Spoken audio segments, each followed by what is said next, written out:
All right, everybody, welcome back. Tyler's sipping on his soup down there, doing his thing. But this is Eric's segment. Oh, fuck Tyler. I'll just go back to my soup then. Yeah, there you go. Yeah. So, Eric, you're going to take us through a debate on the grind of sports. What position is the biggest grind it takes on the mind and the body? Take it away. Yeah. We can call it a debate. We can call it like a summarizing, a plot twist, whatever. We're gonna discuss. We're gonna be organic. Tyler's eating his organic veggie soup from Subway. Yeah, I'm kind of bringing up this segment to bring about what it means to be on the grind in sports. If you think of sports, there's always a grind involved, no matter what position, what season, what time of year. I think that having sports, being a fan of sports, you can appreciate the grind, and this is kind of what builds and makes the athletes who they are in this world.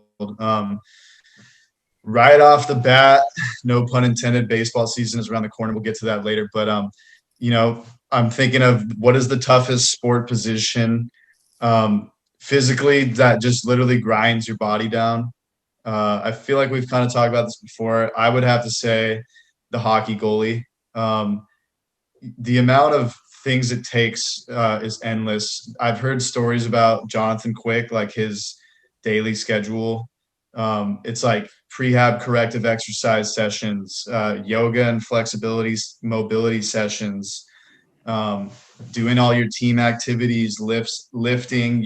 There's a lot of things required that maybe people don't think about behind the curtains. This guy eats pucks for breakfast, lunch, and dinner. That's literally his job as a hockey goalie. You got to slide doing the splits. You got to play 3 20-minute periods a night with the best guys in the world shooting 100-mile-per-hour pucks at you constantly. Like a good game for a goalie is like, oh, he had 40 saves tonight, and he still let in 2 goals, but he blocked like 45 shots. They got back-to-backs. The list goes on. James, you're a tough guy, pretty much. Thanks, dude. But, I guess. Yeah. What is your toughest sport position? I'm going to go with catcher for baseball. You're out there for 9 innings. That's going to be a little bit longer than your 20-minute periods. You're squatting. You're getting up from a squat. You're literally throwing the ball after each and every pitch. And you're not throwing it very fast, but the fact of the matter is it's still grinding down your body. That's what. Does anybody have the numbers on that? How many times the catcher throws the ball back to the pitcher per game? Probably got to be 150, 200 times. Correct. It would vary, correct. But the fact of the matter is that's 150 to 200 times per game. Getting up from a squat, you're getting a ball thrown at you that reaches like 103 miles an hour, depending on the pitcher. And you got to make adjustments on the spot. And on top of that, you still got to hit. So you have to be mentally engaged. You got to call the pitches. You got to do what you got to do. And you got to block them sometimes. And it's like these catchers play multiple games in a row. If you have 2 good catchers, then you get a day off. But they play a lot. And that's a 162-game season. That's a lot of time being a catcher. So I think being a catcher is the toughest grind on somebody. It's a good point. So you're telling me 162 times a year you have to sit in a squat position for the majority of like 3 hours, and then you do like 200 squats per game.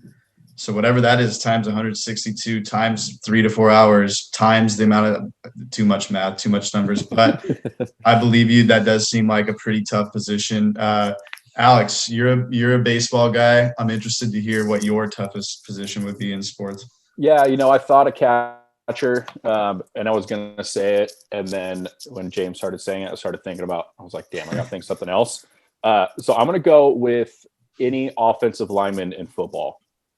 You obviously don't play as many games. It's only 16 compared to 162. But we talked about it last week, how they literally can't play more than once a week, or their bodies can't keep up with it. And I'm literally just thinking about anyone has to block Aaron Donald. Like, you're literally getting destroyed by a car, like, for 4 hours. I mean, I know obviously they get a break when their team is on defense, but I mean, because the defensive line obviously is running into the offensive line most of the time. So they're the ones like taking all the force of the defensive line coming down on them. And I mean, those guys are insane. Like, it's nuts how much they have to put up with. And they play at, weights of like 300 to 350 pounds. Like, that's a lot of mass going on all your joints, and just a lot of weight. So I'm going to go offensive lineman. Yeah, a lot of load, they would say, exactly. Is that big science term nowadays. We're like almost scientists on this podcast with all of our expert knowledge. But yeah, lineman is a good one. Plus, I feel like you see a lot of pretty gnarly injuries with them. A lot of times, too, it's pretty accidental. Some guy gets shoved into their knees and they're just doing their job blocking some guy. And, the fullback gets hit by the linebacker, shoved right in their knee. It's sometimes unfortunate, but yeah, that's a grind of a position. You're having car wrecks every fucking battle at the line. Tyler, you're also a tough guy, I believe. What? Oh God! Thanks, your veggie soup. What's your toughest position? All right. Well, I was gonna say catcher, then James took that, and then my backup was O lineman, and Alex took that. I'm gonna go a little bit out of the box here, and I'm gonna go with a rugby player. I recently worked a rugby tournament and got to see up close how intense that sport is and how rough it is on your body. I'll just, for a little bit of quote story, we had this 1 hour where we had an ACL tear, an Achilles rupture, a C-spine injury, and 2 fractures all within about an hour and a half of each other.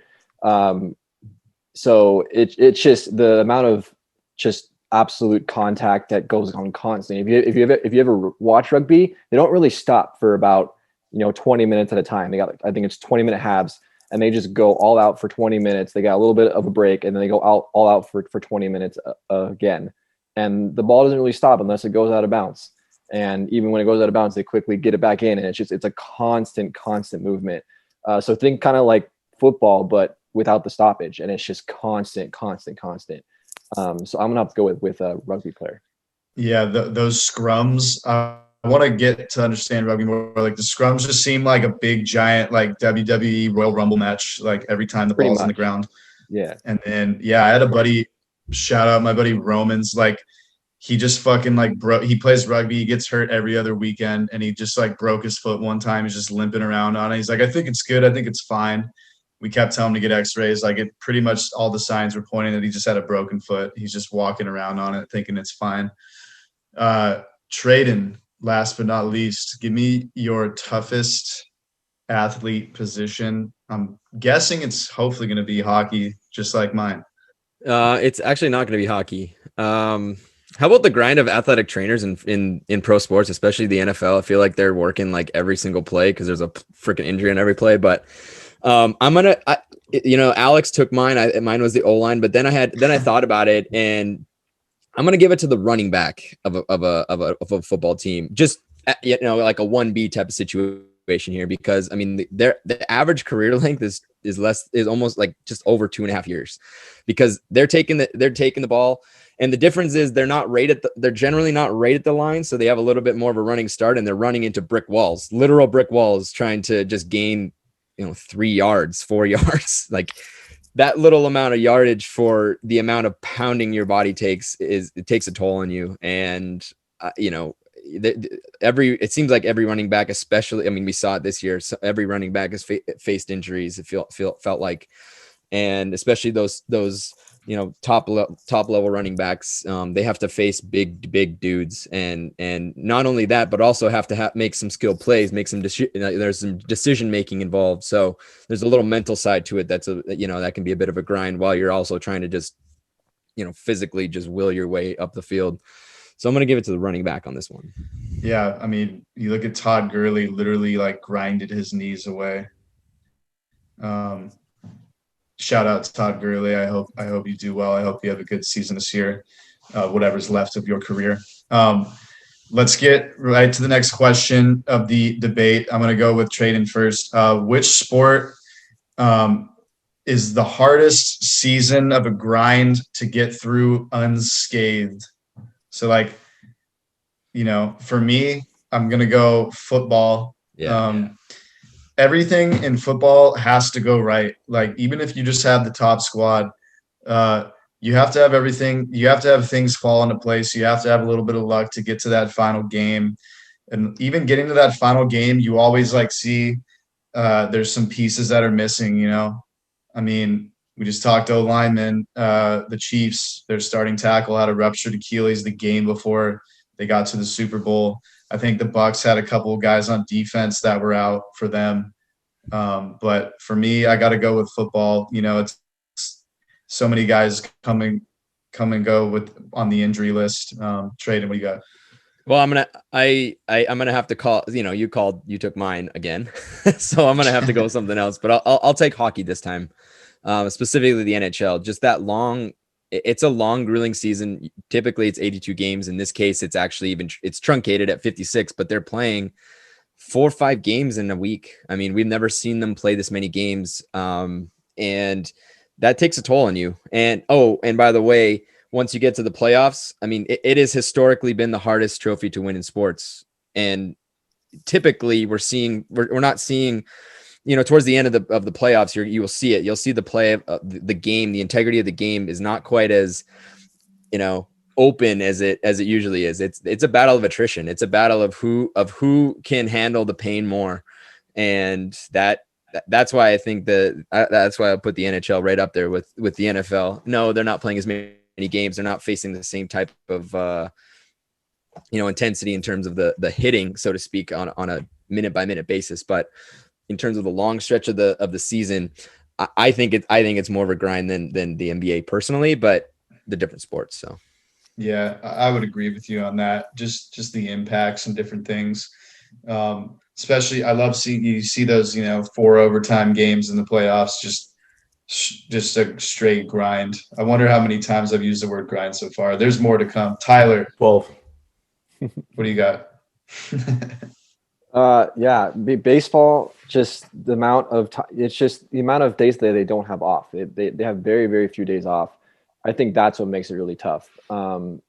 Obviously, the game of baseball isn't quite as high paced and as contact heavy as some of these other sports are, and that's the reason why they don't have as many days off.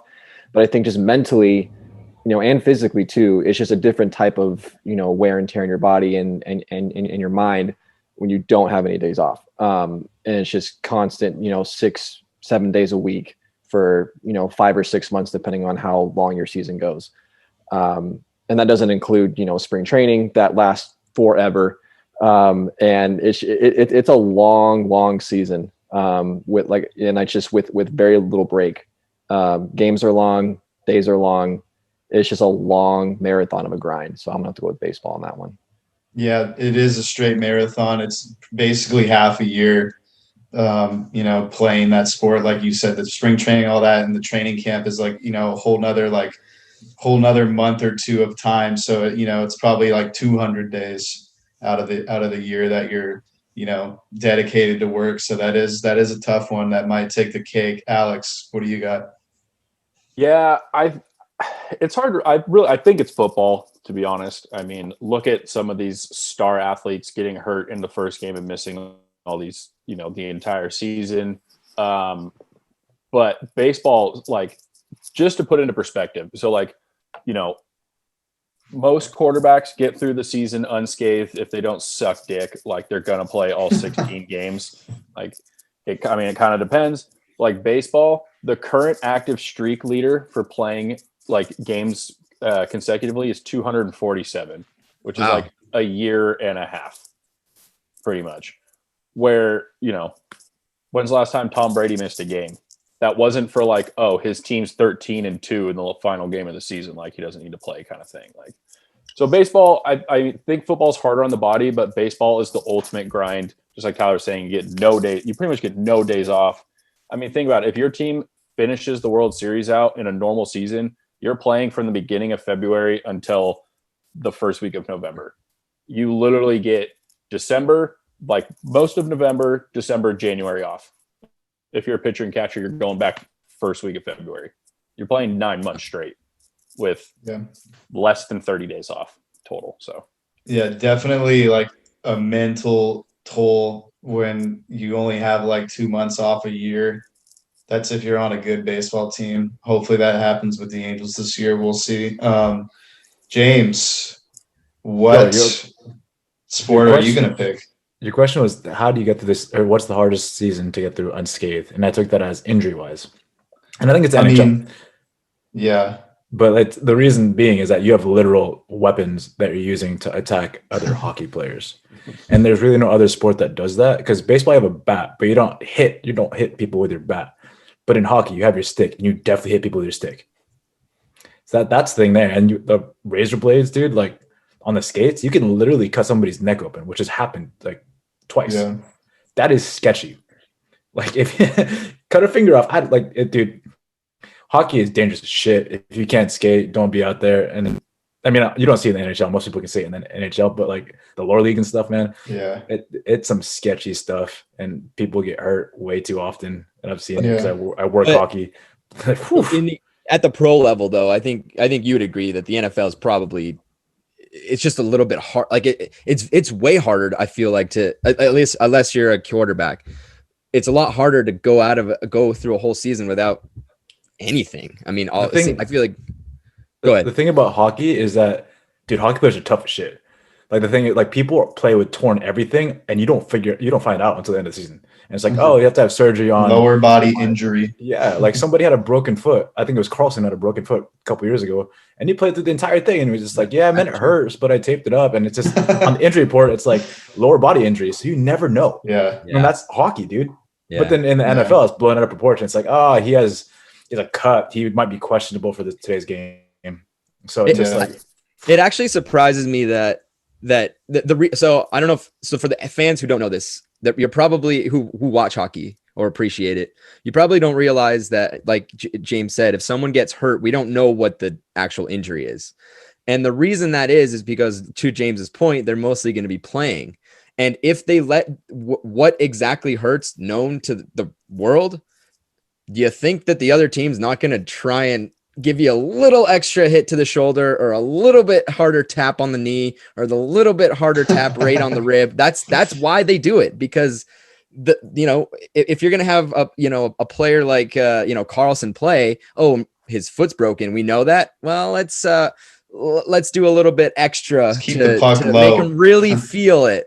That's and I'm surprised they don't do that in the NFL. Like they let everyone know, oh, this is a knee injury. This is a blank. This is a blank. Yeah. Is there a reason why? Is that just fantasy wise, or what's the real deal there? I think it's part of the CBA when they have to let everybody know if anything happened to somebody else to keep it fair. Got it. But I just want to bring up a perfect example to my point in the Dallas Stars last postseason, and Tyler Seguin. That dude had a torn shoulder labrum and a torn hip labrum, and we were all taking a shot on him, everybody on this podcast, because he was doing terribly, and we're like, wow, he lost it. But no, it's because he was really, really, really hurt. But he was out dangling on the threads. So imagine if Tampa Bay knew exactly what was hurt and what side. It's like, okay, now we're really gonna make him hurt. Like, that's just what you do. I mean, that's attack the weakness. Yeah. I mean, all good points. You think football, you're just getting crushed like a car wreck, like Alex said. Baseball is a straight marathon, like basically half a year or longer, and hockey is just fucking different with weapons. I've noticed just the setting I work in the NBA, even as a staff member, it could take a toll on you. This is year 4 for me. Sometimes there's just you're like, shit, we're only 20 games in. It feels like, it's been a year long. We still have, 60 more games. Usually it's an 82 game season. There's little things you could do to make those longer, lengthy seasons positive and healthy. We did things called 30 days, where it's 30 minutes of a lift and exercises, corrective exercises, 30 minutes of court work and skill work. And the other 30 minutes is recovery and stretching, cool down. We have psychologists where you can do different activities such as that. All-star breaks are great, actually. I know LeBron called it a slap to the face. It makes sense for this season being a slap to the face with how they're trying to regulate with COVID and all. But usually the All-Star break is a good refresher time. Everyone, including the staff, gets about almost 2 weeks off. Coming up with systems and routines with variability is kind of your way to get through these long, lengthy seasons. I kind of wonder about baseball. Tyler, you got any inside knowledge with baseball since you worked in the Mindsies for that league? The Mindsies, I like that. Yeah, doing minor league baseball season as a staff member really opened my eyes to just the day-to-day grind that these pro baseball players go through. And I mean, for a game that starts at 7 p.m., a usual night game, players are usually showing up around noon, just to get their early work in, whether it's a lift, whether it's work with the coach. Then you're doing a full-on team practice for about an hour and a half, 2 hours later in the afternoon. And then you go out and you play a game, and the game can be anywhere from 3. Like for some reason, minor league baseball lasts even longer. So sometimes if a game finishes under 3.5 hours, it's a pretty fast game. So you're going home at 11:30 midnight, and you wake up, you do the same thing over again, and that's every day with like no days off. So it's very long days. For me as athlete trainer, I'm working 10 to 12 hour days every single day, getting there and, doing the work with the guys. I think some of the things that they do to kind of help, manage that is obviously there's some, stuff with the weight coaches that they'll have, weeks where they kind of ramp down things. They don't lift as heavy, they don't lift as much. But also sometimes the manager will kind of get a sense of like, okay, like these guys have been working hard, and I can kind of tell that people are a little more lethargic. Maybe we need what's called a show and go. So literally, like you'll show up to the ballpark at 5 o'clock, stretch, get dressed, and start playing the game. No batting practice, no practice, just nothing. You just show and go, you play, and you go back. So it pretty much gives them like that whole day to sleep in, to rest. It kind of basically gives you a day off without having a day off. So every once in a while, I would say maybe about once every couple of weeks, we do a show and go. So that'd be some kind of things. But yeah, it's like I said, like I mentioned before, it's just every day, and it's not just like you're showing up for 6 hours. Like they're long 10, 12-hour days every single day. Yeah. Alex, you worked in a MLB organization as well. More on the business side, right? Yeah. As I believe. But what were some things you saw or noticed maybe with that type of situation? Yeah, I do the same thing. Like I lived in the same apartment complex as like a lot of the players. And I mean, I'd leave the stadium at 12, 11:30, 12. And like, and I'm leaving at the same time they are. Like it was right across the street. So like we walked across the street, same thing. But they'd get there, just like Tyler was saying, 12, 1 o'clock in the afternoon, and I'm getting there at like 5. It's all about rest and getting the right amount of rest. I mean, that's really for anybody, just getting through day-to-day life. Like if you're not sleeping enough, you're screwed. Like you just need to get enough sleep, drink enough water, try not to drink too much beer, but I can't blame you if you do. For me, it's just like, you got to rest and recuperate your body, or especially for these grinds of season for professional athletes, like you're just going to break down, and there's nothing you could have the best care in the world, but if you don't get enough rest, like if you're only sleeping 4 hours a night, doesn't matter. You're going to break down. You got to have like a system routine down. Yeah. James, you've been in the community college setting for a while, but those seasons are a grind as well. You're playing maybe not as many teams, but you're playing those teams in your division and conference multiple times, learning the routines. It could become a grind. What are some things you guys like to use? I'm going to take a different route here. Everybody's kind of going the physical way, but I'm going to take more of a mental approach to it. I think team chemistry is huge. If you don't get along with your team, you're going to get fed up with everybody way faster, and burnout is going to happen way faster than it normally should. Good team chemistry equals you play for somebody else other than yourself. When you play for somebody else other than yourself, good results happen, and you start to produce at a higher level. Secondly, you have to have really good team captains who can set a good example. People look up to team captains, and they do whatever they do.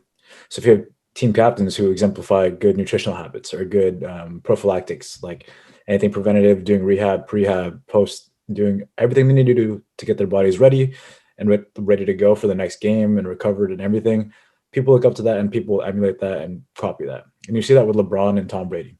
Whatever team they go to, they typically do well. And it's that same culture that happens. It's like LeBron and Tom Brady spend millions of dollars on recovery and on their body each and every year. That's why they're performing at a high level at this age. And everybody else takes notice of that too. those teammates that see him each and every day will emulate that and take that with them. And pretty soon that culture of that team is, hey, let's figure out our bodies so we can, it's a long haul. Every single season is going to be long. It's going to be hard to do. Do what you can to make your body get through it. Yeah, those are all good things. That almost leads into my last question. But Traden, seeing it as a coach's point of view, I know you've coached hockey for a good amount of time. What are some things you like to use? I mean, I haven't coached this type of grind that you speak of, and so I can't really add much more to what these guys said. But I actually want to throw back at you specifically. So I listen to a lot of sport hockey news every day, and it's mainly run by former players, and it's good. And specifically, a former player that I listen to every day on the Sportsnet channel, and he talks about, and I mean, he has a good insight as to what it's like being a professional hockey player, because he did play. He wasn't like a first line or anything, but he still, went through the trials and tribulations of any athlete.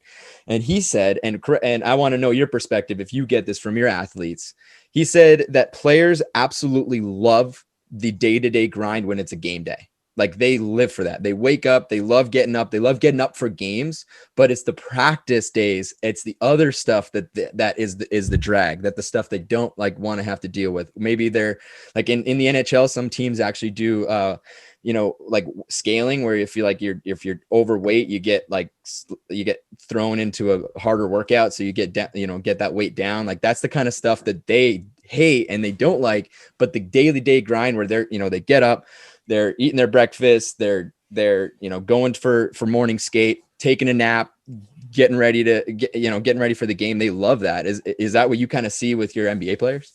Yeah, actually pretty much 100% everything you just said. For the players, like we do have guys that, when they're more overweight than maybe our upper office sees, then they have more conditioning. And so on those practice days, off days, you would call them, like, they're coming in doing more shit. It used to be like putting them on a bike or doing shit like that, but we've got a better system now where our player development coaches like jump in and kind of scrimmage them, simulate game stuff. But it's funny, as a staff member, I like the practice days a little more. Like, the game days are long as shit. And like Tyler and Alex will tell you that too, in baseball. Like, it's just those days are the biggest grind days as staff wise. But yeah, the players for sure like it more. They're with their teammates, and almost going off of what James said, they're together. They're learning their identity. They're creating the camaraderie. If that's the word, however the fuck you say it. Last point of this. What are key factors? We kind of just talked about a lot of shit. Key factors of getting through a season. We kind of just talked about that, but making the playoffs and having a run in the playoffs, for me, it's kind of what James was saying, having an identity with your team and teammates, creating expectations, actually, not too high of expectations, but creating reasonable, attainable goals and expectations, learning your opponents. You play them multiple times a year, especially in a year like this year in the NHL, for example, when you're in the same division, only playing those teams. But just understanding how to go on runs and win like a chunk of games at one time. And when you're in the playoffs, I think taking it one game at a time in the series is important. Clippers, you didn't do that last year against the Nuggets. Learn from your mistakes, please. James, let's go with you first. How do you get through the playoffs and make a run? Luck.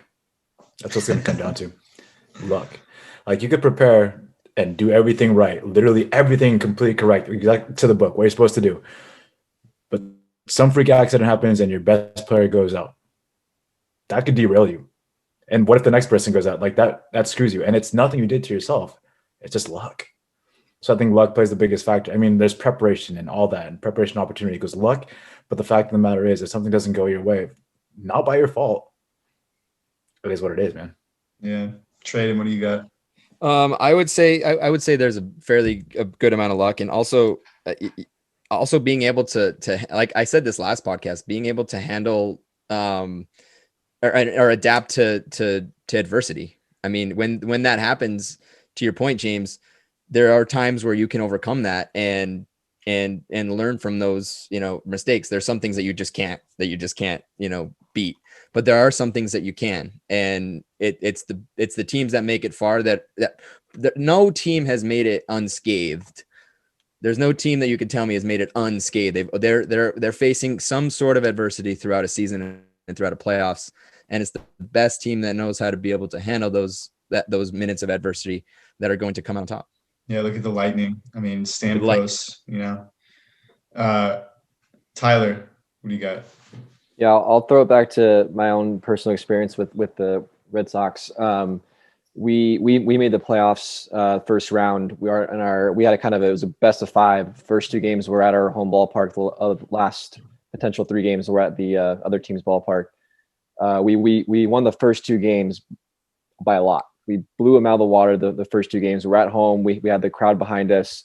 And then for whatever reason, we went up to their home ballpark, which is a little bit colder, a little bit more foggier, different ballpark. Fans were not on your side. And for whatever reason, we were just a completely different team. Couldn't score, couldn't pitch, made stupid errors. And they came back and won the last 3 games to win the series.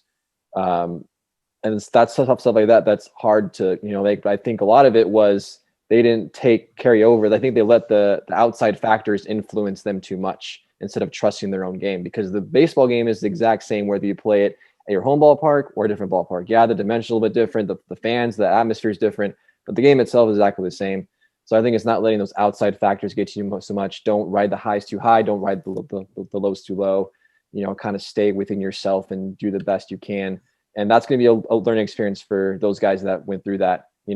As they get up higher, they'll kind of look back on that. And I mean, the crowds are only going to get bigger, and it's only going to get the moments are only going to get bigger for them. So hopefully they'll learn from that. But I think it's trying to not let the outside noise kind of affect you too much, because when you're in the playoffs, it's even higher.